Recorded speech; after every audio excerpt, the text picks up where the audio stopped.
नमस्कार दोस्तों, मैं एस्ट्रो ज्ञानी एक बार फिर से हाजिर हूँ एक नई जानकारी लेकर, आपकी समस्याओं का निवारण लेकर वैदिक पूजा पाठ के माध्यम से।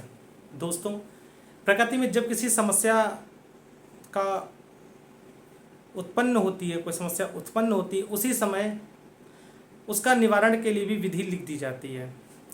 समस्या कैसी भी हो, प्रकृति के माध्यम से हमें बहुत सारे अवसर प्राप्त होते हैं जिसके माध्यम से हम समस्याओं का निस्तारण कर सकते हैं।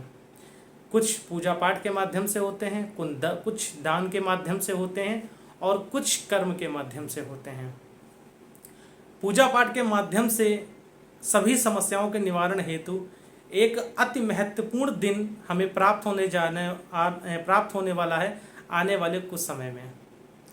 और समस्याओं के निवारण के लिए जो वो दिन रहेगा 17 मई 2022 का संकष्टी चतुर्थी, भगवान गणेश को अति प्रिय। दोस्तों, भगवान श्री गणेश को, उनका नाम लेकर सब चीज़ें प्रारंभ होती हैं। भगवान गणेश विघ्न हरता माने जाते हैं, अर्थात सभी तरीके की समस्याओं का निवारण भगवान श्री गणेश के पास रहता है। ऐसे ही एक दंत भगवान श्री गणेश की आराधना कर हम भी अपने जीवन में समस्याओं का निस्तारण प्राप्त कर सकते हैं, निवारण प्राप्त कर सकते हैं, मार्ग प्राप्त कर सकते हैं कि उन समस्याओं से हमें कैसे लड़ना है। आमतौर पर अगर वर्तमान स्थिति देखी जाए तो धन की समस्या, बच्चों के कैरियर की समस्या और रोजगार की समस्या, मुख्यतः यह प्रश्न लोगों के रहते हैं जब वो मुझसे जन्मांक दिखाते हैं। इसी के इर्द गिर्द कुंडलियों के प्रश्न भी घूमते रहते हैं जो लोग मुझसे जन्मांक दिखाते हैं, जिसमें कैरियर की समस्या सबसे महत्वपूर्ण रहती है। तो आज मैं एस्ट्रो ज्ञानी आप लोगों को वो 3 महा उपाय बताऊंगा जो आपको करने हैं, और उसको करने मात्र से आपको उन समस्याओं का निस्तारण मिलेगा। ध्यान से वीडियो को देखिएगा, कोई चीज़ स्किप मत करिएगा। चीज़ें बहुत प्रॉपर तरीके से होनी चाहिए, तभी निवारण आपको 100% मिलेगा। हर समस्या का विशेष उपाय रहेगा। आपको अगर उसमें से मैंने 3 उपाय दिए हैं, उसमें से 2 समस्याएं आपकी हैं तो आप दोनों कर सकते हैं, नहीं तो तीनों भी कर सकते हैं। वैसे कोशिश ये होनी चाहिए कि एक समय में एक उपाय करना चाहिए जो आपकी सबसे बड़ी समस्या है। मान लीजिए, जैसे उदाहरण के स्वरूप आपकी शादी और रोजगार दोनों की समस्या है और मैंने दोनों के लिए उपाय दिए, तो पहले आपको जो आपकी मेन प्रायोरिटी है उस पर कार्य करना चाहिए। मान लीजिए अगर आपको मेन प्रायोरिटी आपकी शादी लग रही है कि विवाह में देरी हो रही, विवाह पहले होना चाहिए, तो आपको विवाह वाला उपाय करना चाहिए। या अगर आपको लगता है कि आपका विवाह में अभी विलंब हो सकता है, रोजगार की अति आवश्यकता है, तो आपको आपके रोजगार के अनुसार वाला उपाय करना चाहिए। मुझे उम्मीद है कि आप मेरी बात समझ गए होंगे। और संकष्टी चतुर्थी पर क्या उपाय करना है, चलिए जानते हैं। वीडियो को ध्यान से सुनिएगा, शेयर करिएगा, लाइक करिएगा, दबा के शेयर करिएगा अपने व्हाट्सएप ग्रुप में, अपने मैसेंजर्स पे, जहां आप लोग सोशल मीडिया पर एक्टिव रहते हैं। आपको लगता है ये मेरा दिया गया उपाय अगर किसी के काम आ सकता है तो आपको जरूर से जरूर शेयर करना चाहिए। संकष्टी चतुर्थी दोस्तों, 17 तारीख का वो शुभ दिन, प्रातःकाल उठ जाइएगा, 5 साढ़े 5 बजे तक बिस्तर छोड़ दीजिएगा। कोशिश करिए हरे रंग का कुर्ता या हरे रंग की साड़ी अगर आप पहन सकते हैं तो अति शुभ होगा, नहीं पहन सकते तो हल्के रंग के वस्त्र पहनिएगा, काला या नीला वस्त्र मत धारण करिएगा। दैनिक क्रियाओं से निवृत्त हो जाइएगा, और दैनिक क्रियाओं से निवृत्त होने के उपरांत आप अपने घर के मंदिर में आ जाइएगा। आसन पर बैठकर भगवान गणेश की पूजन करिएगा। पूजन में आपको नैवेद्य, भोग प्रसाद जो होता है, धूप बत्ती और पुष्प, अक्षत, रोली, चावल, इन सब चीज़ों से आपको भगवान गणेश की आराधना करनी है।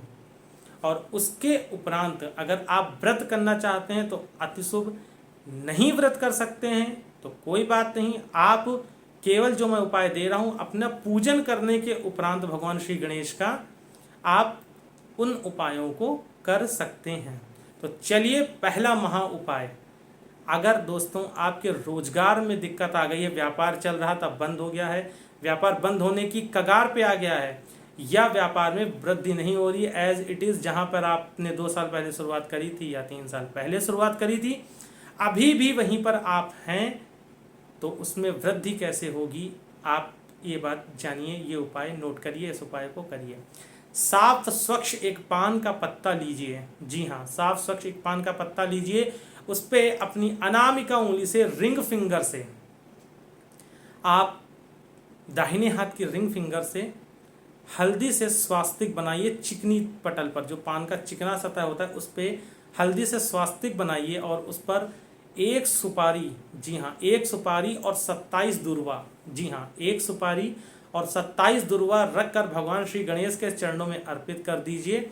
और वहीं बैठकर संकट नाशन गणपति स्त्रोत, जी हाँ, बहुत आसानी से उपलब्ध हो जाता है नेट पे, बहुत लोगों को मैंने कराया, बहुत लोग जानते भी हैं, मेरी प्रायोरिटी रहती है, मैं लोगों को ज़्यादातर कराता हूँ।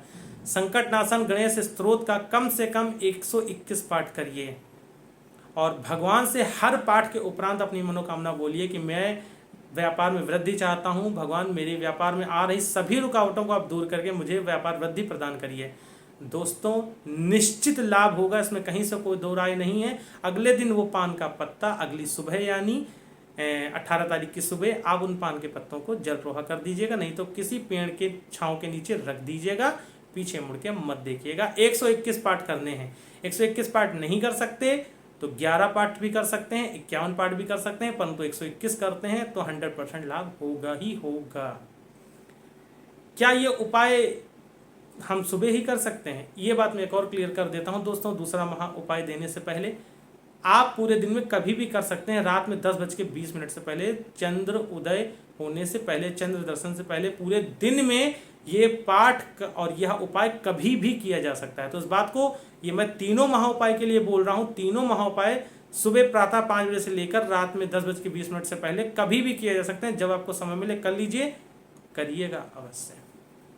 चलते हैं दूसरे महा उपाय की तरफ। अगर धन संबंधी दिक्कत है, क्योंकि दोस्तों 17 तारीख को शुक्रवार का दिन पड़ रहा है, माता लक्ष्मी का दिन पड़ रहा है, माता लक्ष्मी को अति प्रिय दिन पड़ रहा है, क्या करना चाहिए?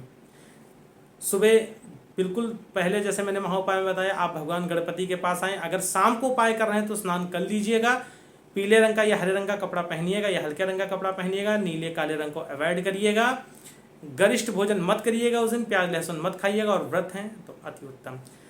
भगवान श्री गणेश के पास आके बैठ जाएंगे आप, अर्थात मंदिर में आके बैठ जाएंगे, उनकी प्रतिमा के सामने घी का दीपक जलाइए। घी का दीपक जलाने के साथ आप भगवान श्री गणेश को 27 दुर्वा, जी हाँ 27 दुर्वा ले लीजिएगा, दुर्वाओं को गंगा जल से पवित्र कर लीजिएगा और उस पर कलावे से उनको बांध दीजिएगा। सभी दुर्वाओं को एक बंडल टाइप का, बंच टाइप का बना दीजिएगा और वो बंच भगवान श्री गणेश के चरणों में अर्पित करिएगा और अपनी मनोकामना कहिएगा। मनोकामना कौन सी होगी? मनोकामना जो आप पूर्ण करवाना चाहते हैं वो मनोकामना आप कहिएगा। जरूर भगवान श्री गणेश की कृपा से वो आपको मनोकामना पूर्ण होगी। चलिए चलते हैं दूसरे महा उपाय की तरफ। दोस्तों, ये मैंने मनोकामना के लिए उपाय दिया था, अब चलते हैं दूसरा महा उपाय। पहला पान का पत्ता वाला, दूसरा महा उपाय उस दिन क्या कर सकते हैं?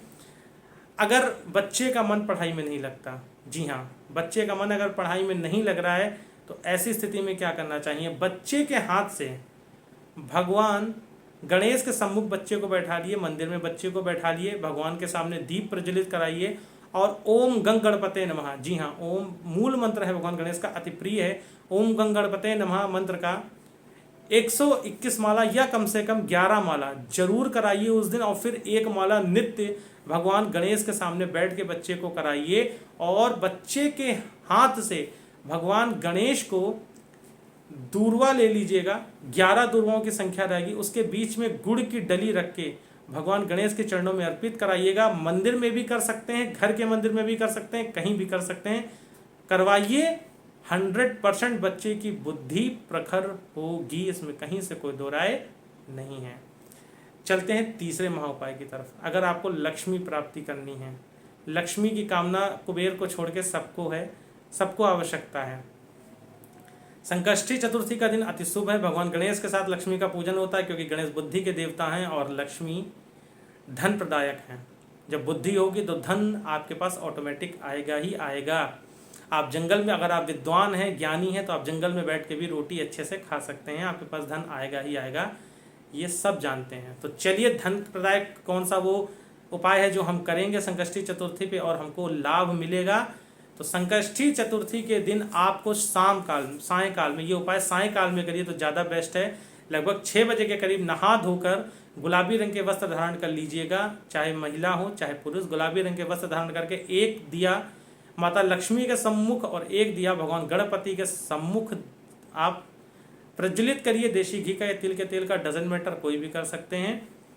और वहीं बैठकर माता लक्ष्मी के श्री सूक्त के 16 पाठ और भगवान गणेश के गणेश संकटनाशन स्तोत्र या गणेश पंचरत्न स्तोत्रम का 11 पाठ करके, दोनों का, पहले गणेश जी की उपासना उसके बाद माता लक्ष्मी की उपासना, 16 पाठ श्री सूक्त के और 11 पाठ गणेश पंचरत्न स्तोत्र के करिए।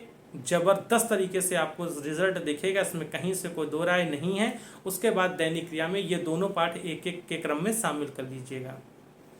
एक महा उपाय और देता हूँ दोस्तों, अगर कोई बच्चा या कोई भी व्यक्ति जेल में बंद है और उसको जमानत नहीं मिल रही है या वो फंस गया है जेल में या कुचक्र में पड़ गया है, कुसंगति में पड़ गया है, दोस्तों की और माता पिता बहुत परेशान रहते हैं, तो गणेश संकष्ट चतुर्थी के दिन अर्थात 17 मई 2022 के दिन कभी भी रात में 8 बजे के करीब किया जाए तो अति शुभ रहेगा। किसी गणेश मंदिर में जाकर, जहाँ भगवान गणेश का अकेला मंदिर हो, कई मंदिर ऐसे होते हैं जो भगवान गणेश को ही समर्पित होते हैं, वहाँ पे भगवान गणेश अकेले होते हैं, उस मंदिर में जाके भगवान के चरणों में एक तिल के तेल का दीपक लगाकर गणेश मयूरकृत गणेश स्तोत्र का पाठ करिए और कामना करिए कि हे गजानन, मेरे बच्चे को आप सही मार्ग पे लाएं, या जिसकी कोर्ट केस की बाधा चल रही है या संतान की भी बाधा चल रही है, तो गणेश मयूरकृत गणेश स्तोत्र का पाठ करिए। जबरदस्त तरीके से आपको रिजल्ट मिलेंगे, इसमें कहीं से कोई दो राय नहीं है। इन उपायों को करिए दोस्तों, ये उपाय अपने आप में बहुत प्रभावी हैं, मेरे अनुभव में रहा है, मैंने कई लोगों के लिए करवाया है, जो लोग मुझसे पिछली बार जुड़े थे वो जानते हैं। तो ये उपाय करेंगे। अब और रात्रि में जो एक महत्वपूर्ण कार्य आपको करना है वो चंद्रमा और चतुर्थी तिथि को अर्घ्य देना है। चंद्रमा को दूध से अर्घ्य देना है और चतुर्थी तिथि को गंगा जल से। रात में 10:20 पे चंद्रोदय का समय रहेगा, उसी समय घर की छत पे जाकर चंद्रमा को ओम सोम सोमाय नमः के नाम से आप अर्घ्य प्रदान करेंगे। नीचे थाली रखिएगा, जल जमीन पे नहीं गिरना चाहिए। चतुर्थी तिथि को भी आप अर्घ्य उसी थाली में दे सकते हैं। इसको करने के बाद आपका व्रत पूर्ण हो जाएगा। और व्रत नहीं करते हैं तो कोई दिक्कत की बात नहीं है, परंतु अगर आप व्रत कर रहे हैं तो आपको गुड़ से निर्मित किसी भी वस्तु का भोग करके व्रत का पारण करना है। तो दोस्तों, जानकारी कैसे लगी जरूर कमेंट करके बताइएगा, उपाय कैसे लगे जरूर बताइएगा, शेयर करना मत भूलिएगा, साथ बना के रखिए, प्रेम बना के रखिए। जय भोले, जय श्री राधे।